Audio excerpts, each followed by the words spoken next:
जय भीम सर्वांना। रामजी मोलोजी सपकाळ आज त्यांचा स्मृती दिन।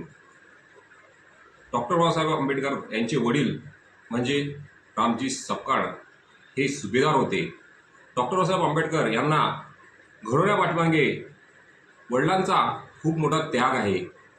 आजच्या काळामध्ये एवढा त्याग कोणीही करू शकत नाही जेवढा त्याग रामजी सपकाळ यांनी केलेला आहे। डॉक्टर बाबासाहेब आंबेडकर हे आणि यांची फॅमिली ज्यावेळेस मुंबईमध्ये 10x10च्या खोलीमध्ये राहत होते त्यावेळेस बाबासाहेबांना अभ्यास करताना अडचण यायची। अशा परिस्थितीमध्ये रामजी सपकाळ हे रात्रीचे बाहेर बसायचे व आपल्या मुलाला अभ्यास करता येईल अर्धी रात्र त्याला अभ्यास करू द्यायचे व नंतर अभ्यास पूर्ण झाल्यानंतर ते त्या रूममध्ये जाऊन तिथं बसायचे व बाबासाहेब बाहेर जायचे अभ्यास करायला।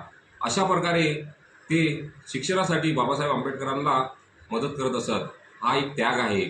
एका रात्रीमध्ये अर्धीच रात्र झोपणं व बाकीची रात्री जागरण करणं हा वडिलांचा त्याग, रामजी सपकाळांचा त्याग। एकदा ज्यावेळेस छोटा भिवा हा शाळेमध्ये असतो व त्याच्या शाळेमध्ये त्याला जातीचे चटके भेटतात त्यावेळेस भिवा घरी रडत रडत येतो व आपल्या वडिलांना सांगतो की शाळेमध्ये माझ्याबरोबर भेदभाव केला जातो। त्यावेळेस रामजी सपकाळ आपल्या छोट्या भिवा म्हणजे वडील आपल्या मुलांना सांगतात की हे जातीचे चटके तुला सहन करावे लागतील व याच्यातूनच तुला पूर्ण शिक्षण घ्यावे लागेल।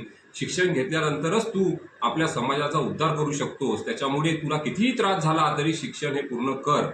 अशा परिस्थितीमध्ये डॉक्टर साहेब आंबेडकरांना ते शिक्षणाचे प्रोत्साहन करतात, कारण की शिकल्याशिवाय आणि खूप मोठा झाल्यानंतर आपल्या महार समाजाचा उद्धार कर। व त्यांना ज्यावेळेस रामजी सपकाळ हे आजारी पडतात त्यावेळेस डॉक्टर साहेब आंबेडकर हे बडोद्याला हे एका कामासाठी जातात, परंतु 11 दिवसानंतरच डॉक्टर साहेब आंबेडकरांना एक तार जाते की वडील हे आजारी आहे। त्यावेळेस डॉक्टर साहेब आंबेडकर तिकडनं निघतात व सुरतला उतरतात व आपल्या वडिलांसाठी मिठाई आवडते म्हणून मिठाई घ्यायला थांबतात, परंतु ते ट्रेन सुटते। परंतु दुसऱ्या दिवशी डॉक्टर साहेब आंबेडकर ती ट्रेन पकडून येतात। तोपर्यंत रामजी सपकाळ हे बाबासाहेबांची वाट बघत असतात। ज्यावेळेस डॉक्टर साहेब आंबेडकरांना बघतात व डॉक्टर साहेब आंबेडकरांच्या डोक्यावरून हात फिरवतात त्यावेळेस रामजी सपकाळ हे आपला प्राण त्याग करतात बघा व त्याग करतात बघा। आपल्या मुलांनी जवळ यावं व एकदा डोळे भरून त्यांना बघावे तोपर्यंत त्यांचा प्राण असतो, परंतु ज्यावेळी डॉक्टर साहेब आंबेडकर येतात त्यावेळी त्यांची प्राणाची ज्योत मावळते।